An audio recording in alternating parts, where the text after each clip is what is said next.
Hey, good morning, everyone, and welcome to today's work group for the fiscal year 2023-2024 long-term heavy-duty investment strategy.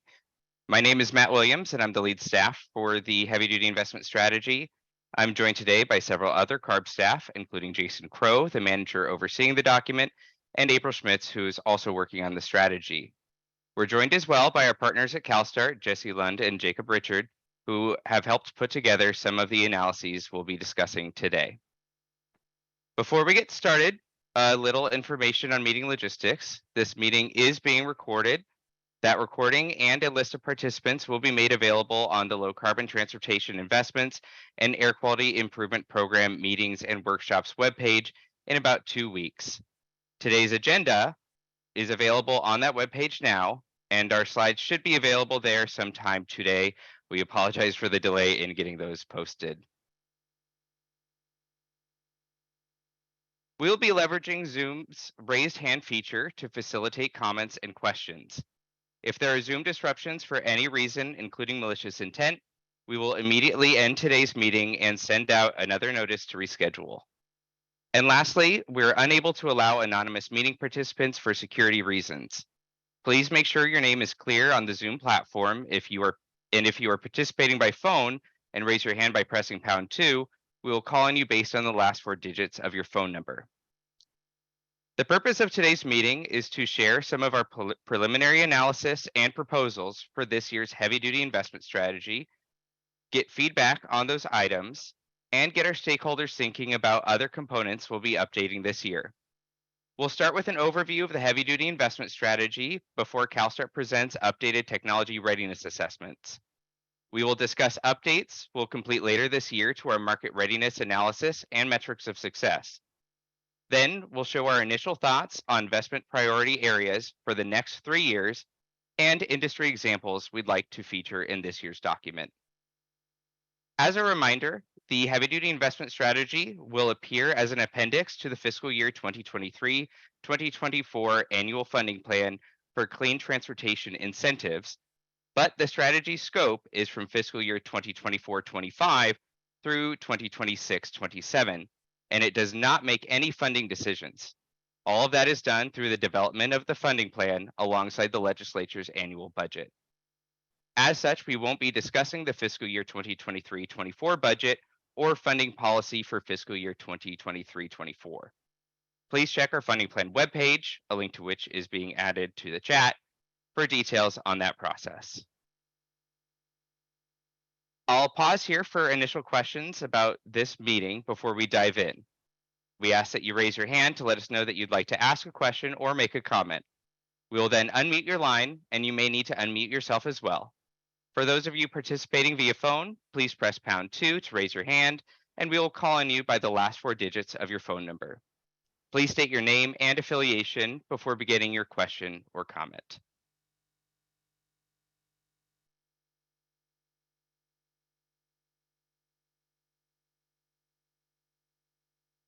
Seeing none, we'll go ahead and move on.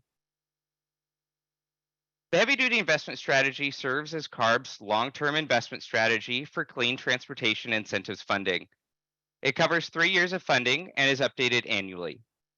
The strategy serves as a roadmap showing how state incentives can help spark private sector investment and create partnerships necessary to support the transformation of heavy-duty on and off-road sectors. It identifies key priority areas for investment that will help to ensure a smooth and continued transformation in the heavy-duty space. Each year, the heavy-duty investment strategy document includes several key elements. This year's document will include an updated discussion of the beachhead strategy and how it helps to inform the extension of technologies to adjacent markets, updates on the current status of the advanced heavy-duty vehicle and equipment technologies, a further discussion of market readiness indicators, additional ways to report on the metrics of investment success, new examples of what's happening in the industry by means of a series of mini case studies, an updated 3-year set of recommendations for heavy-duty vehicle and off-road investments, the ways CARB is focusing investments on the communities and small businesses in greatest need of assistance, and an annual report on the progress we've made towards cleaning up the state's school bus fleet. CARB's investments support advanced technologies across the commercialization pathway, providing a way for the transformation of heavy-duty projects to help meet our air quality and climate goals. This graphic provides an example of how incentive funding has enabled that to happen. The AQUIP funds projects all the way from pre-commercial demonstrations through financing assistance for fleets. The Low Carbon Transportation Program also funds projects from early pre-commercial demonstration phase through pilots and early commercialization. HVIP and CORE play a key role, providing a bridge between early commercial deployment and market scale adoption. Programs like Volkswagen Mitigation Trust also fund broad purchase incentives in fleet turnover, as do Carl Moyer, AB 617, and Farmer. CARB uses a variety of metrics to track the progress of different vehicle and equipment technologies and vocations as they move through these incentive programs. The success of CARB's heavy-duty programs builds on one of the primary guiding concepts directing the priorities in the heavy-duty investment strategy, which is the concept of beachheads. These are first success applications that provide a path for the transfer and extension of the technology to additional vehicle applications in subsequent markets. The initial applications in the beachhead are those that can make the best early use of a technology that can then extend to adjacent markets or applications that share similar powertrains, common components, and supply chain volumes. This example shows the zero emission pathway. Its success has centered on the first applications in the zero emission transit bus market and shows how even with a relatively small initial volume, it formed the basis for a successful first marketplace and a stepping stone for additional uses of the same core technologies and architectures. Similarly, zero emission technologies initially developed for forklifts and terminal tractors have spilled forward into ag equipment and even heavy rail in recent years. I'll pause here again for any questions about the heavy duty investment strategy generally before we move on to our fiscal year 2023-24 updates. If there are any questions or comments, please raise your hand or press #2 and we will call on you. Please state your name and affiliation before beginning your question or comment. Okay, first up, we have Tim Sessi. Tim, I have unmuted your line. Great, thanks, Matt. Am I coming through okay? You are. Excellent. Thanks for hosting this once again. Just one thing I wanted to point out with the beachhead strategy, we've always had a bit of a tough time with this on the hydrogen side, and I think I'm starting to understand why. One thing that's implicit in this is a pacing where one segment is waiting on the prior segment to become commercialized. And I just wanted to point out that that pacing isn't necessarily appropriate. For some applications, you need to start in your deployments earlier than with other applications. For example, if you're trying to figure out refuse trucks, it may take you longer, more deployments or a longer deployment or development schedule to get to commercialization than it will, let's say, for a 40-foot transit bus. So if you wait until you get past several different vehicle segments before you start those deployments, you may be unnecessarily slowing down that development. So that kind of argues for being a bit nuanced in deployment and pilot funding. So just wanted to point that out. I appreciate that, Tim. Tim, can you please state your affiliation? Oh, sorry about that. Ballard Power Systems, Director of Market Development and Public Affairs. Great. Thank you, Tim. Next up, we have Rob Weiss. Hi, good afternoon. This is Rob Weiss from Dana Incorporated. I'm a diagnostic and emissions technical lead. Most of the incentive programs I've seen are targeted toward OEMs and individual purchasers. For these pilot programs and technology development, are there specific funds earmarked for tier 1 drive suppliers, such as like Dana Spice or Electrified? So the way our demonstration and pilot programs work is CARB is in a direct grant agreement with an eligible grantee. That grantee is organizing a project that involves all manner of participants, including OEMs, technology providers, fleets, and others. So all types of companies can participate in those demos and pilots. I would recommend checking out, we do have a web page for our demonstration and pilot projects. I'll ask one of the CARB staff to find a link to that page and drop it in to the chat. Thank you. You're welcome.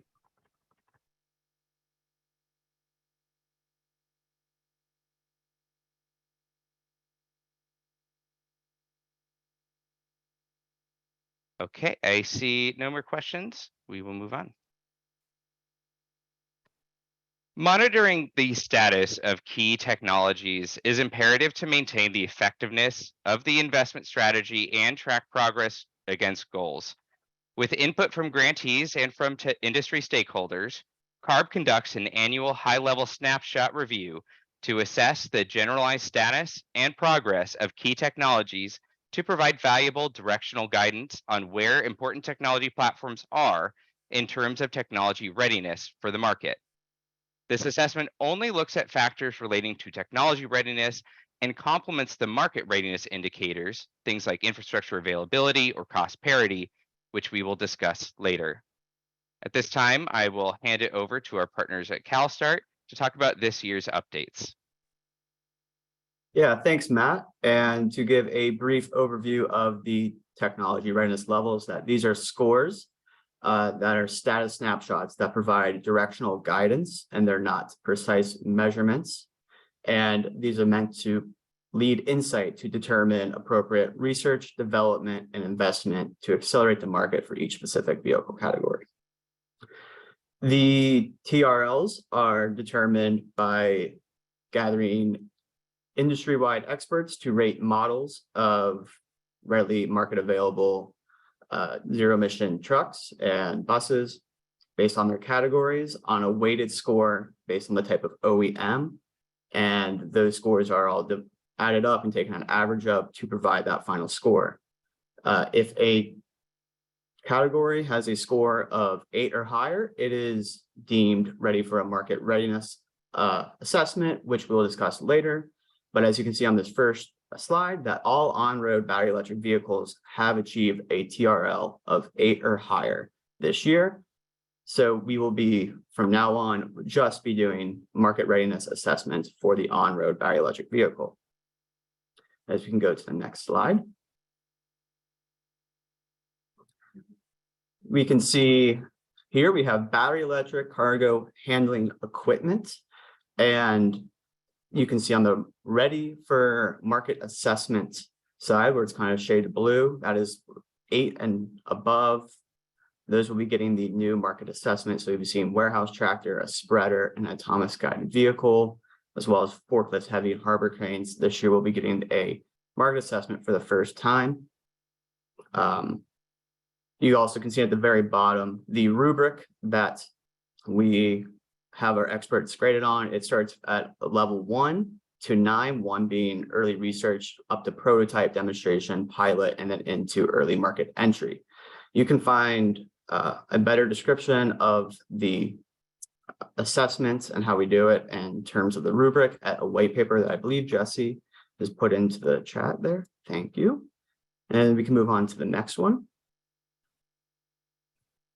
As again, we see the battery electric construction, and you're just going to see a lot of these technologies. I just have that single triangle as they were not rated last year. We do not provide ratings for any technology that was a 5 or below. So all these new techs are in their first year of having a 5 or higher. So with the battery electric construction, we're seeing a lot of great progress in terms of getting new technology ready for more pilots and demonstrations, and even some like concrete pump and cranes and material handlers that are light, already just jumping to get the market readiness assessment. And so we can move on to the next slide.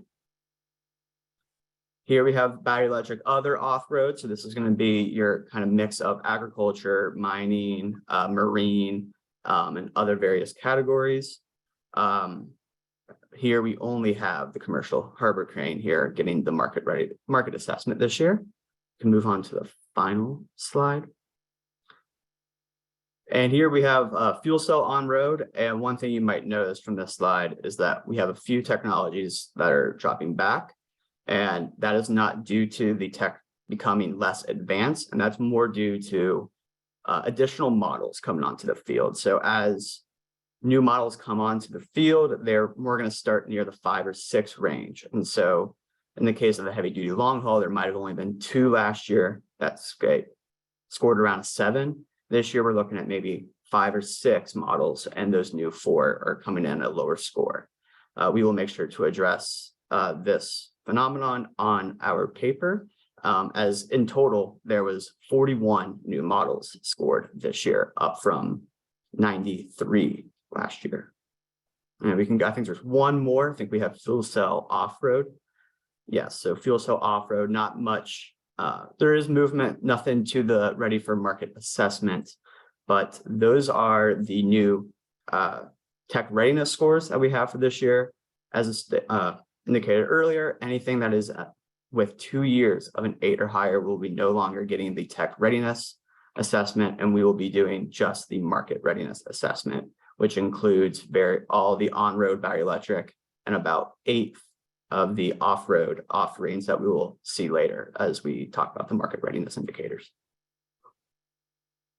Back to you, Matt. Great, thank you for that overview. Once again, we will stop for questions or comments about the technology status updates this year. If there are any questions or comments, please raise your hand or press #2 and we will call on you. And another reminder, please state your name and affiliation before beginning your question or comment.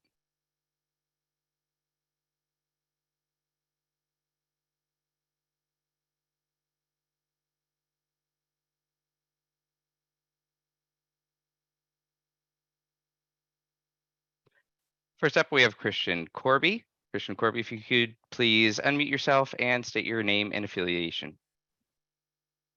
Yeah, good morning. My name is Christian Corby, and I'm the Deputy Executive Director at the California Electric Transportation Coalition, or CALITC. I would suspect that this is included in like the larger report, but one thing that might be really useful for these charts, or just kind of to have somewhere indicated, would be the number of models that are being assessed in each category. That would really kind of put a little bit of a, because for example, like if we're talking about, a certain like commercial harbor craft, if there's just one, it just makes it a little bit, it puts into perspective sort of like where the market is at. Whereas if there are 15 models, then it's like, oh, okay, well, it's not quite ready for market assessment, but there are 15 models being developed. That's impressive. So maybe just some kind of indication of the number would be useful. Okay, I think we can do that. Thank you, Christian. Yeah. Next, we have Ryan Lau.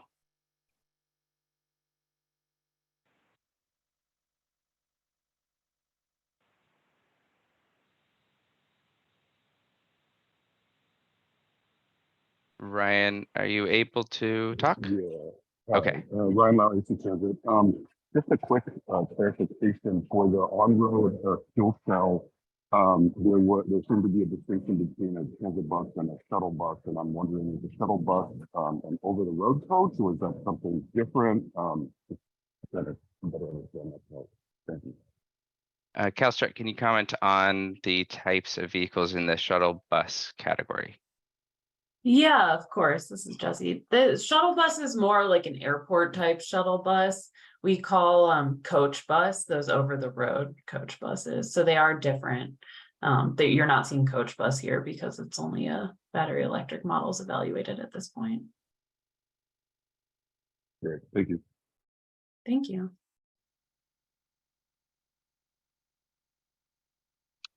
Okay, that's all the questions I'm seeing.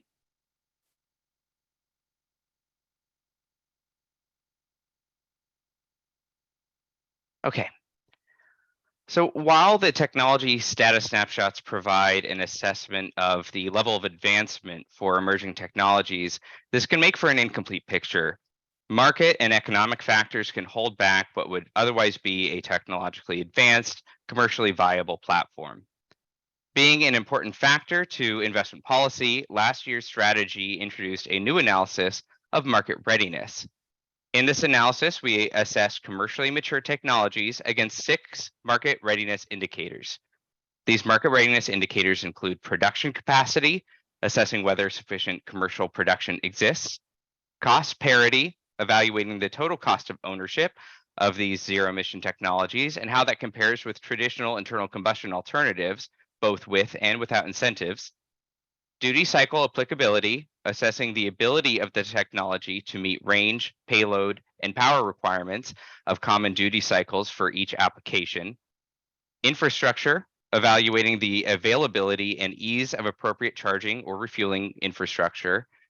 And workforce and service networks, evaluating whether or not technicians capable of servicing these technologies are readily available.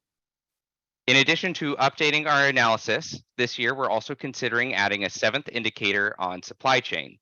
Supply chain disruptions continue post-pandemic, impacting all kinds of manufacturing and construction, including those related to heavy-duty zero-emission vehicles. As we walk through the established market readiness indicators, we'll be looking for your input on if and how this 7th MRI market readiness indicator might fit in. And I will again hand it off to our colleagues at CalSTART to walk through potential updates this year. Yeah, thanks, Matt, again. And we are now currently looking at last year's market readiness snapshots for on-road. So as you can see, we had the 6 categories at the top with all the vehicle, or 6 indicators at the top with all the vehicle categories on the left. And on a scale of 0 to 100%, based off of where we feel the market is for those, it got the shade of the circle that it is. In that white paper that Jesse dropped in the chat earlier, there on Appendix B is the rubric that helps determine whether a vehicle category gets a 0%, 25, 50, 75, or 100. This year, the MRs or the market readiness indicators are, again, we are gathering more data on this to better judge updates on it, as there's now been an additional year of data to collect and analyze. Areas where we feel that there are going to be movement in the on-road is we definitely see production capacity and service network really improving this year as we look into OEMs being able to upgrade their facilities and just expanded service networks over the past year due to the increase of zero emission trucks and buses on the road. With the total cost of ownership being pretty much completed in terms of over the 12-year cycle, you're going to see that a zero emission truck or bus be at or below the similar cost point of a diesel powered vehicle. So we're not going to see much movement there since they're already pretty much better. With regards to duty cycle and infrastructure, I don't see too much improvement there. I do see it for refuse truck. We're going to probably be seeing some improvements, but among those 2 indicators, we're not going to see much movement there as well. And then speaking to the viability of the supply chain, 7th indicator, this was kind of determined as we looked to the production capacity, as those 2 were kind of smushed together last year when determining the score. We felt that those 2 were very independent items that need to be assessed differently, so one doesn't bring down the other or improve the other. So that was kind of our thinking behind getting a 7th indicator. Jesse, any more to add? No, I think you covered most of it. I'll just note, I think we all hear a lot about infrastructure for a lot of these segments. I'll note there has been a lot of progress, including a lot of work at the state level by both CARB and CEC. I think we're also seeing a lot more requests. Utilities are struggling to fill all the interconnection requests, for example, in as timely a manner as we might hope to see. And so just to add a little more color to why infrastructure, while there has been a lot of progress, we don't anticipate many of these scores will shift dramatically. But otherwise, I think you covered it all. Thank you. If we want to move to the next slide, we can see the off-road market readiness, as most of these have already, not a whole lot of movement here, since a lot of them do have the full 100% that we see that these are ready for market adoption. We will see some more improvements on the switcher locomotive and the compact track loader skidster in terms of cost parity as well. So I am expecting those to go up, as well as the cost parity of a ground powered, mobile powered unit. Other than that, I do not see much movement happening on the off-road market readiness. And in addition to doing a market readiness assessment on these vehicle categories, we'll be doing a first year market readiness assessment for all those categories that are in the first year of an 8 or higher that you saw on the previous technology readiness levels drafts. So we'll be looking to do about 10 or so new categories in their first year. So we'll be looking into getting those scored out. Otherwise, back to you, Matt. Thank you, Jake, very much for running through the updates we plan to do to the market readiness indicators. Once again, we will pause and accept any questions or comments about the market readiness indicators in this year's updates. If you have any questions or comments, please raise your hand or press #2 and we will call on you. Marissa Hagerman, please unmute and state your name and affiliation. Hi there, this is Marissa Hagerman. I work for State Senator Lena Gonzalez, who represents Port Long Beach, and other portions of Southeast LA. I had a question about how you determine TCO cost parity without incentives for drayage trucks in particular. Are you comparing the price of a new BEV or fuel cell compared to the price of a new diesel truck? There's a lot of, especially like small drayage companies that are in even the second and third hand market for trucks that they acquire. So I just wanted to be clear on how that was determined. Yeah, so just to be sure that the fuel cell drayage trucks are not technology viable. So this is just a battery electric one that we're comparing. And this TCO analysis is based off of a CARB analysis done a few years back, where we're taking into account, everything from electricity prices, diesel prices, the upfront cost with incentives, without incentives, in terms of LCFS is included in there, and in terms of also registration fees, insurance costs, and everything like that. I don't know if we have that paper where we do the TCO analysis. I think that'd be a great thing to drop in the chat to get it. Yeah, perfect. To get a better understanding of what all goes into the TCO analysis. Thank you. Thank you. Okay. Next up, we have Corey Schumacher. Corey, please state your name and affiliation. Yes, this is Corey Shoemaker, representing Hyzon today. I just want to know your metrics for technical viability. You mentioned the hydrogen fuel cell trucks and the drayage aren't technically viable. Can you explain the metrics you use to determine that conclusion? So that was the discussion we did before this section on the technology status updates. We use a generalized foundation of technology readiness levels. What we mean by that is that the technology readiness level by our assessment hasn't been at or above TRL 8 for a sufficient amount of time to be included in this analysis. That doesn't mean that technology isn't technologically viable. It just means it hasn't advanced to the level where we start conducting this market readiness analysis on it yet. Okay, that I understand. I just wanted to be clear when you made that statement earlier. Okay. Yeah. Thank you. Okay, next up we have Terry Mannies. Again, please state your name and affiliation. Hi, my name is Terry Mannies. I'm with Orange EV. We manufacture battery electric yard trucks, and I have a feeling I'm asking a question that other people know the answer to and I don't, but I'm going to just go ahead and ask it anyway. What happens? So I'm looking at yard trucks here, and I know orange EV yard trucks. And what happens when we are 100% in market readiness? Does that mean incentives go away?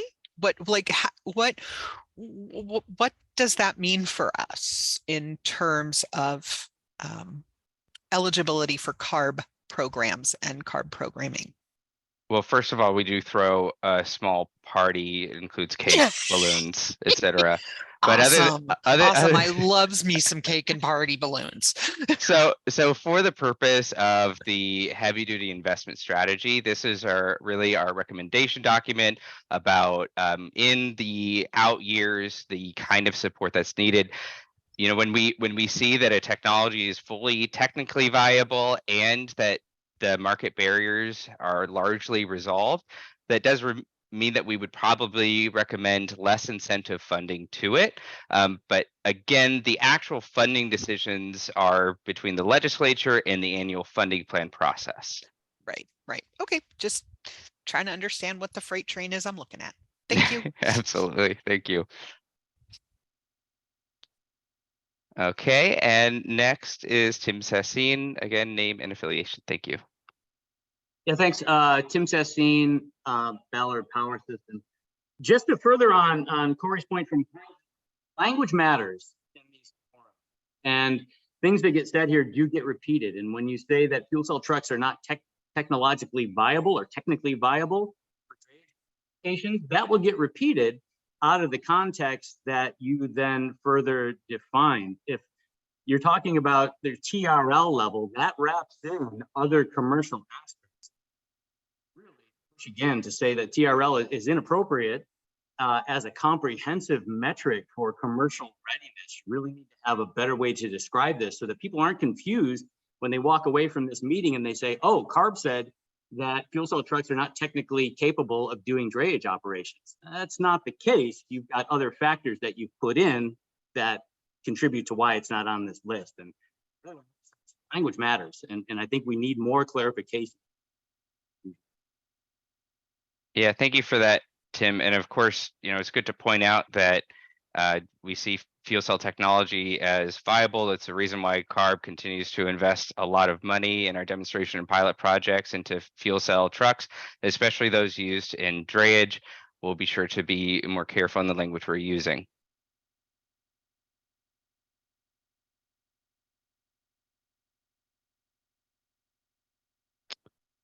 Okay, seeing no further, we will move on.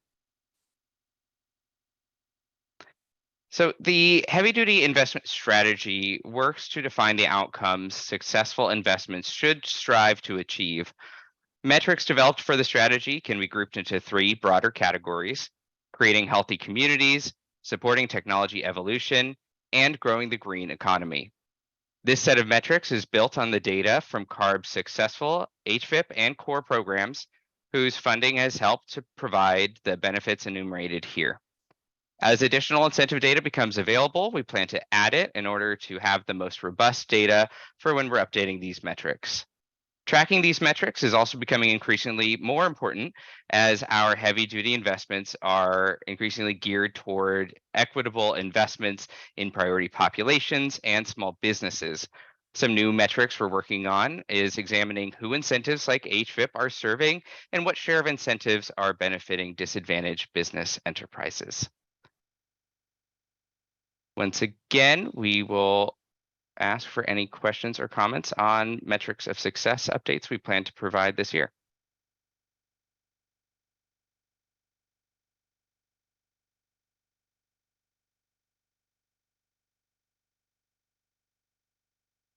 Okay. A principal product of the heavy-duty investment strategy is the 3-year investment priorities table, which details our recommendations for low-carbon transportation investments beginning next fiscal year and organized by technology stage, those being demonstration, pilot, and commercial. With a new fiscal year now added to the table for fiscal year 2026-27, staff has worked with internal experts and industry advisors to develop proposed technology category priorities. Estimated investment levels needed to sustain progress toward full market transformation goals will be developed later. We also made a couple of updates to the fiscal year 24-25 and 25-26 columns. Some priorities guiding this year's update include continued expansion of successful beachheads and pathways, including more off-road segments and more demanding duty cycles for on-road segments, funding larger scale transformative deployments, reducing market barriers such as limited production capacity, nascent service networks and fueling infrastructure, and ensuring equitable access to and disbursement of public funds. I'll give you some time to look over the new third year while I point out some of the changes we've made. For fiscal year 26-27, we have split zero emission aviation. Light aviation includes autonomous and small passenger aircraft, single or twin engined, less than 30 seats, on short routes, while heavy includes larger aircraft operating further than a few hundred miles per day.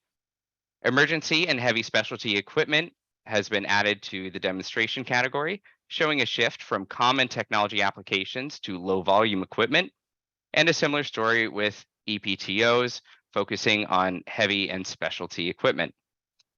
We made some small changes in other years, including several things that have continued their progression along the commercialization pathway and signaling interest in helping small fleets with financing and insurance assistance. We're also considering breaking up the zero emission long haul into battery electric and fuel cell electric to allow for more strategic support. We'd love to get your thoughts on our proposed fiscal year 26-27 priorities and the other changes I mentioned, or hear from you on anything we might have missed. Again, if there are questions or comments, please raise your hand or press #2 and we will call on you.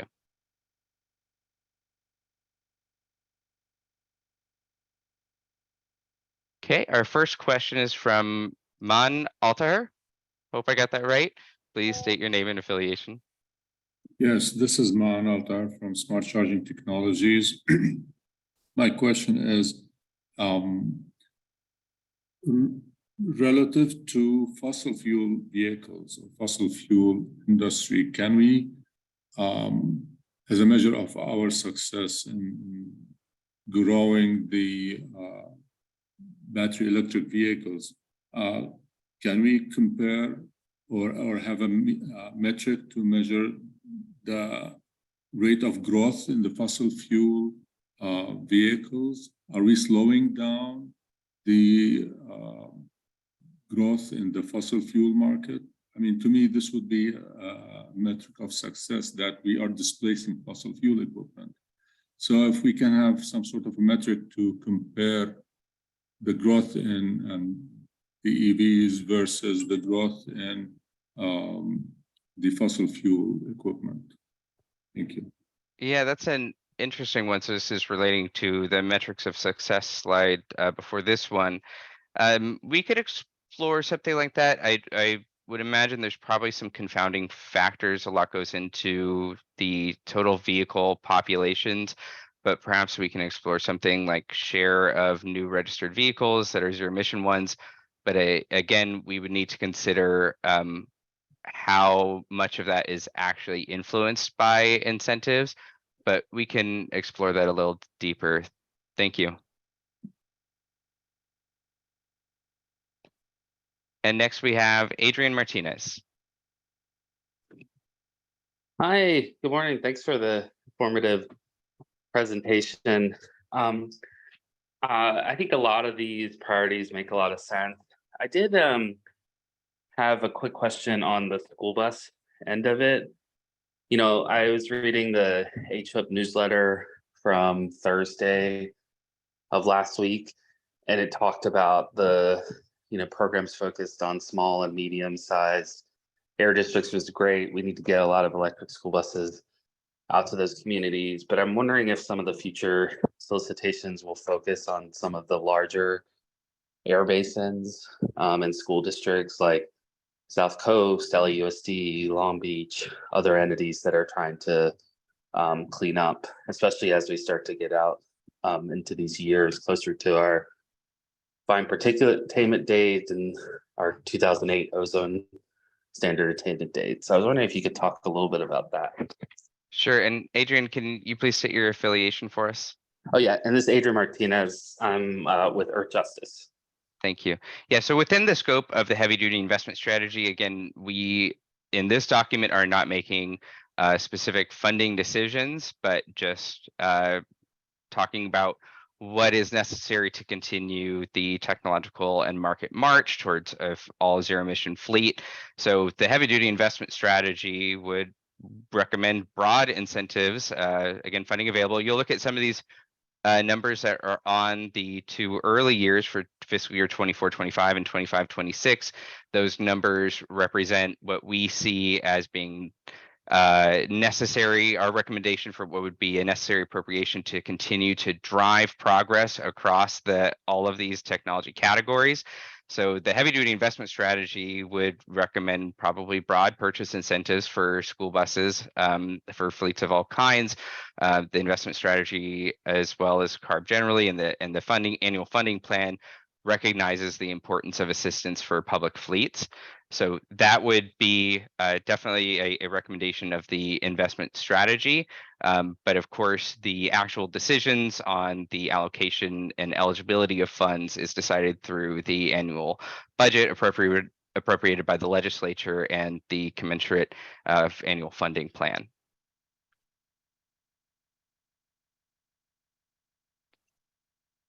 Okay, next we have Glenn Cho.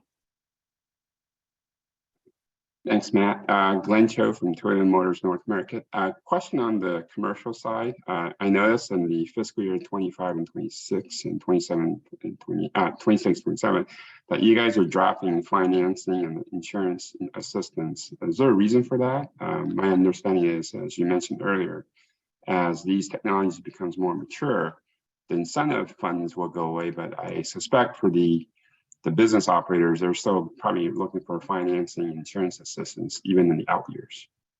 Yeah, it's a good point. So that's actually a brand new one that we have added for this year's document that was not in last year. We added it first to the 24-25, but yeah, I think we would definitely consider expanding it to the following years as well. Okay, thank you. Thank you. Next is Nick Blair.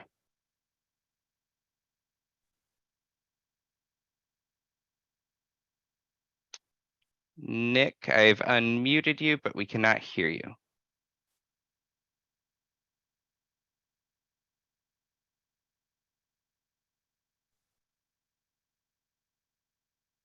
Nick, you may be having a microphone issue. I saw you mute and then unmute again, but we still cannot hear you. Are you able to switch your microphone perhaps?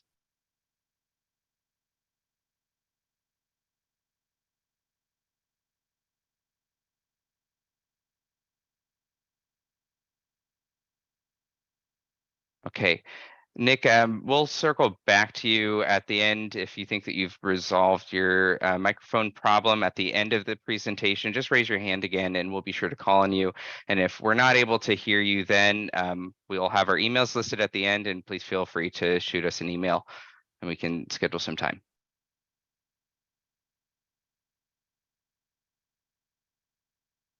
Okay. Each year, we provide a number of industry examples or mini case studies in the heavy-duty investment strategy. These are short, concise examples that showcase advances in technology and industry or government success. Last year's industry examples highlighted zero-emission vehicle driver satisfaction and health benefits, rapid expansion of off-road zero-emission vehicle models, and novel ways of getting zero-emission trucks into the hands of small fleets, among other things listed here. These are the ones that we highlighted last year. This year, we'd like to extend our small and priority fleet focus to industry examples to highlight the work being done by CARB and its partners, recent successes, and promising initiatives. In the last couple of years, substantial investments have been made into helping small and undercapitalized fleets go zero, including through the enhanced incentives and added flexibility of ISEF, or the Innovative Small E-Fleets pilot project, the launch of new wraparound services like Cal Fleet Advisor, and new financing options through the zero emission truck loan pilot. Drayage remains a priority for state investment, and recent successes in piloting large zero emission deployments help show the way forward on a number of issues like infrastructure. Pilot projects funded by CARB are the bridge between early demonstration and widespread commercial adoption. Recent projects are demonstrating their value. Infrastructure is top of mind for us and all our stakeholders. Temporary and mobile charging shows promise as a stopgap solution to long builds. Related to that, coordination between HVIP and CEC's Energized Infrastructure Incentive Program is yielding value for fleets. CARB's initiative to push the early adoption of zero-emission refuse is just getting started, and we're excited for its potential. Finally, CARB and CalSTART collaborated to bring zero-emission technology to fleets at a Fresno event that showcased commercially available technologies and allowed fleet operators and the public the opportunity to get behind the wheel. Once again, we'll open it up to hear everyone's thoughts on these potential industry examples. If there are any questions or comments, please raise your hand or press #2. First up, we have Adrian Martinez. Hi, just want to articulate strong support for the refuse to our initiative. I think that's critical at this moment for advancing electric refuse trucks, which make eminent sense. And so I hope really kind of supercharging that program in this year and in future years is a really good effort. Thank you. Great. And then actually, one thing is also the Zanza programs have also been really critical too. So, but yeah, these seem like a very good effort. Okay, Adrian and Earth Justice, right? With Earth Justice, sorry, Adrian with Earth Sorry. Justice. Thank you.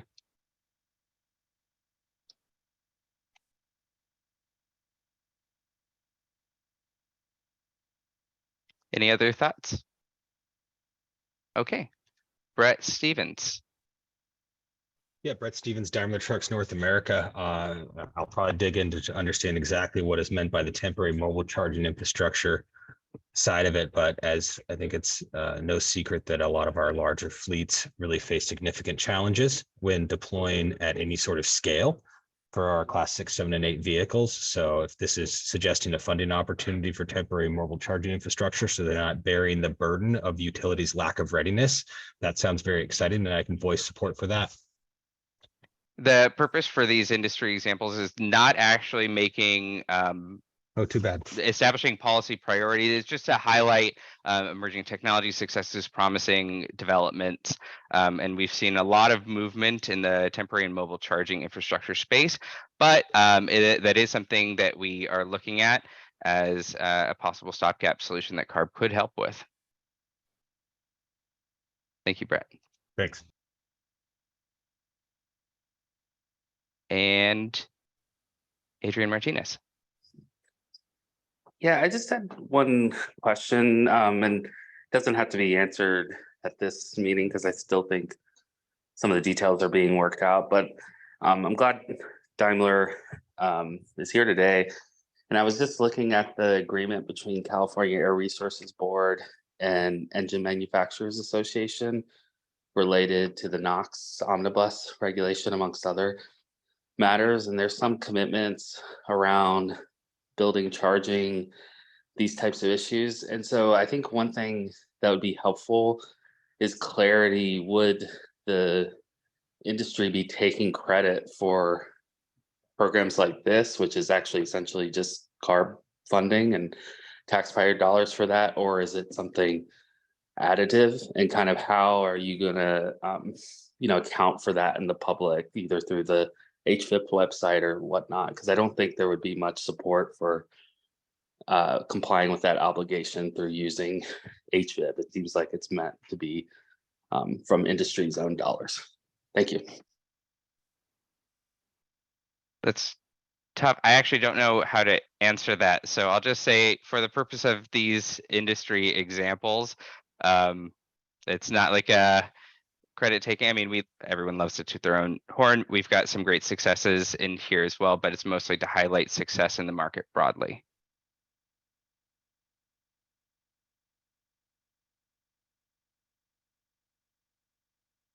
All right, getting close. So for our next steps, we will be announcing a second work group in the weeks to come, in which we will go over the market readiness indicator updates, funding amounts on the priorities table, and any other topics we'd like your input on.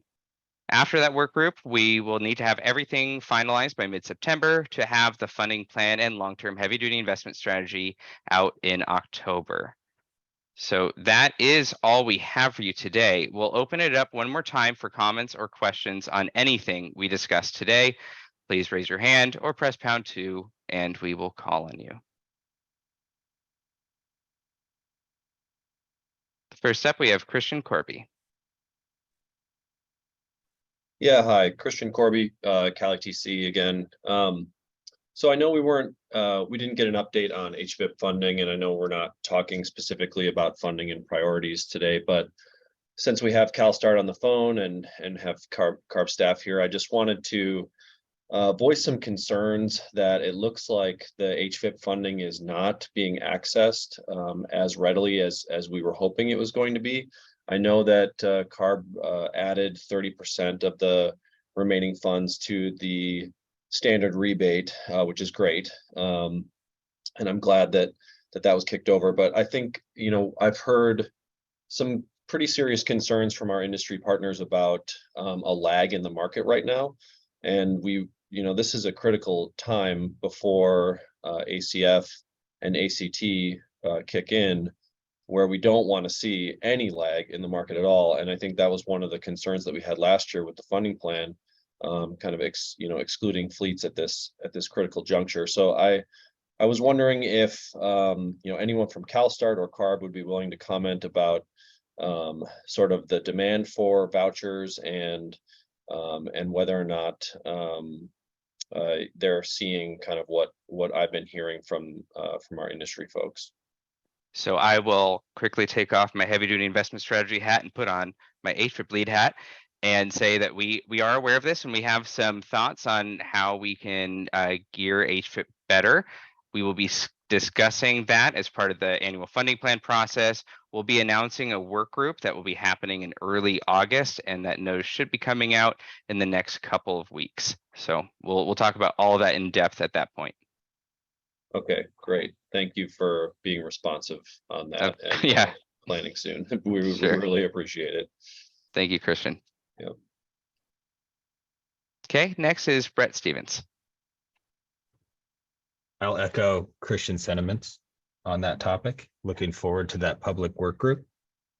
We've seen voucher counts go backwards in the Class 8 segment across all OEMs.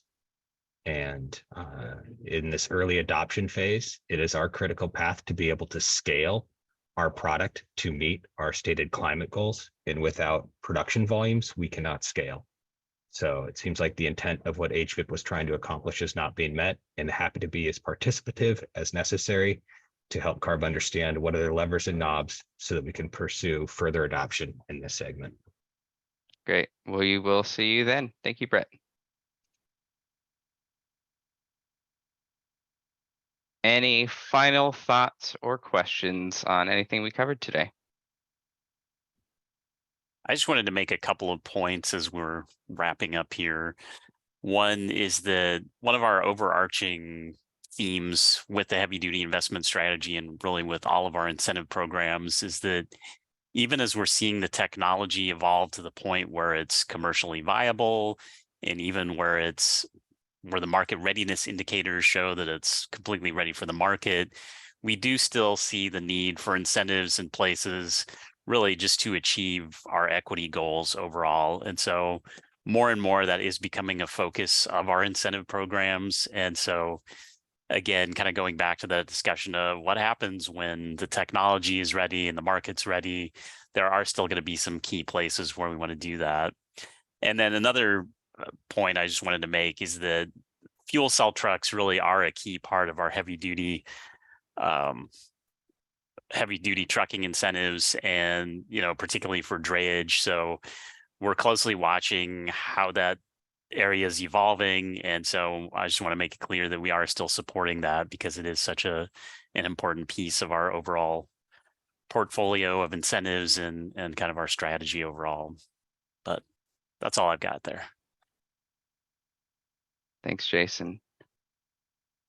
Okay, and we have Adrian Martinez. Great, thanks, Adrian Martinez with Earth Justice. I have to just kind of wrap up questions in one comment. The annual, sorry, I may have missed this in the prior slides. So the annual commercial readiness analysis that's done, when will that be released this fall for 2023? Yeah, so there's two primary analysis that are part of the heavy duty investment strategy. There's the technology status updates, which is explicitly just looking at the vehicle technology, and then there's the market readiness indicators updates. The technology status updates were the ones we have completed and showed here today.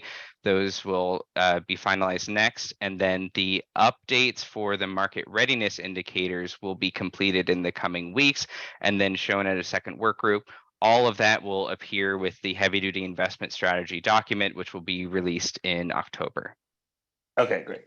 And then on the kind of point that was just made about benefits and disadvantaged communities, I think that's great. And, you know, maybe for more of the workshop where it talks about the funding levels, you know, we'd like to see the, you know, the boost for those types of investments be higher, you know, because the hydrogen boost for some of the programs is pretty high. And so, you know, and it kind of dwarfs some of the boost for deployment of these vehicles in disadvantaged communities. But yeah, thank you for the summary. Absolutely, thank you. And we have Brett Stevens.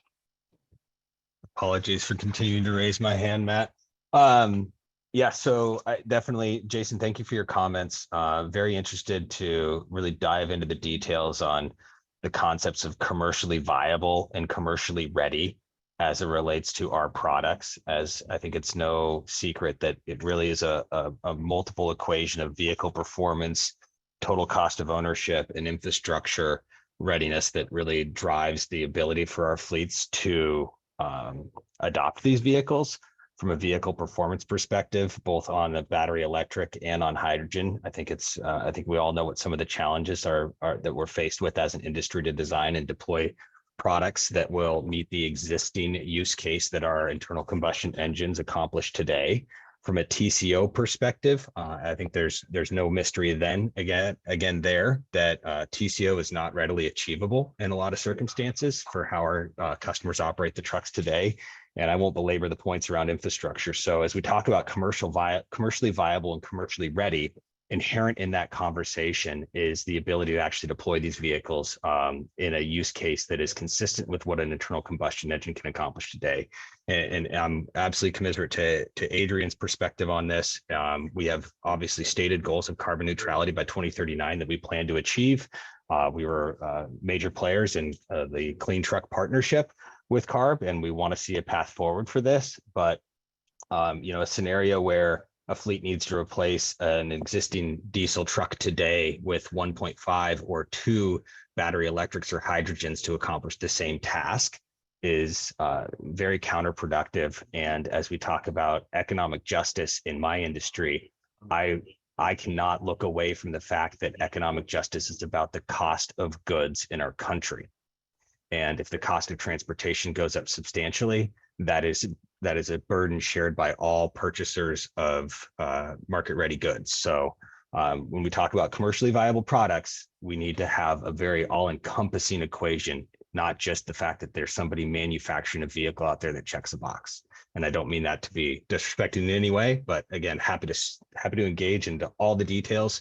And we have a corporate culture of making our experts and expertise available to any stakeholders interested to hear our perspectives. And as a leading manufacturer, we do consider ourselves a voice of the industry and a conduit of what our customers and the folks that are responsible for moving America's freight today are facing as they try to accomplish this transition. Thank you. Thank you, Brett.